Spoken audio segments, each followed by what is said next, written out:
కొందరు యంగ్ ఫీమేల్స్లో సన్నగా ఉన్న వాళ్ళకు, సరిగ్గా తినని వాళ్ళకు కొన్నిసార్లు లో బీపీ అని మనం గమనిస్తుంటాం. లో బీపీ అనేది మెడికల్ పరిభాషలో ఏముండదు కానీ జనరల్గా మెజర్ చేసి చూసినప్పుడు బ్లడ్ ప్రెషర్ 90/60 కంటే తక్కువ ఉన్నప్పుడు, పై వాల్యూ 90 కింది 60 కంటే తక్కువ ఉన్నప్పుడు దాన్ని కొలోక్వియల్ లాంగ్వేజ్‌లో లో బ్లడ్ ప్రెషర్ అంటారు.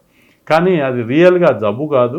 ఒకవేళ అన్ని యాక్టివిటీస్ మీరు నార్మల్‌గా చేసుకున్నట్టయితే ఆ ప్రెషర్‌లో రిస్క్ తక్కువగా ఉంటుంది. కానీ చాలామందికి సరిగ్గా తినకపోయినప్పుడు, నిద్ర లేనప్పుడు, చక్కెర వచ్చినట్టు కావడం, గిడ్డినెస్ ఉండడం అట్లాంటివి జరుగుతుంటాయి అప్పుడప్పుడు ఆ లో బీపీ వల్ల.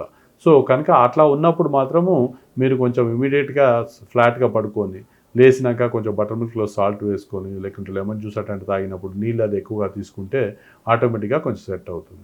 కానీ ఏం సింప్టమ్స్ లేనప్పుడు 90/60 ఉన్నా భయపడాల్సిన అవసరమే లేదు.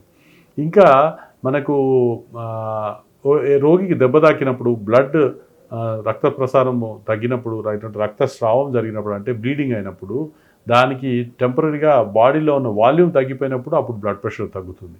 దాన్ని హైపోటెన్షన్ అంటారు.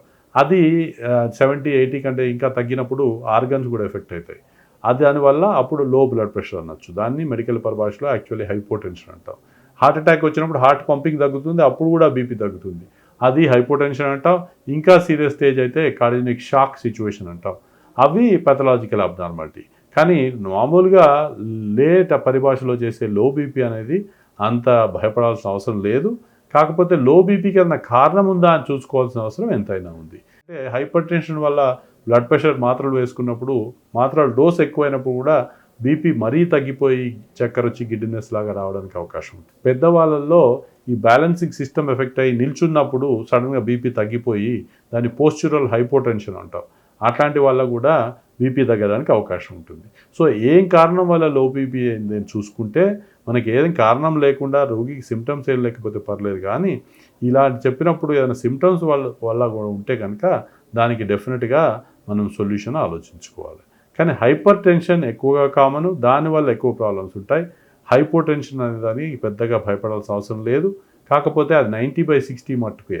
అంతకంటే తగ్గినప్పుడు మాత్రం ఎందువల్ల అయిందనేది మనం ఎవాల్యుయేట్ చేసుకోవాలి. జనరల్గా పంపింగ్ తగ్గు ఉండి కార్డియోపతి అట్లాంటి రోగులకు కూడా బీపీ తక్కువగా చూస్తుంటాము. ఏదన్నా సరిగ్గా ఇంటేక్ లేకపోయినప్పుడైనా, మోషన్స్ పెట్టినప్పుడైనా అట్లాంటప్పుడు కూడా బాడీలో ఉన్న వాల్యూమ్ తగ్గి కూడా లో బీపీ అవుతుంటుంది. సో అది ఎందువల్ల అని చూసుకొని దానికి కన్సర్న్ డాక్టర్ చూసి దానికి ట్రీట్మెంట్ డిసైడ్ చేస్తారు.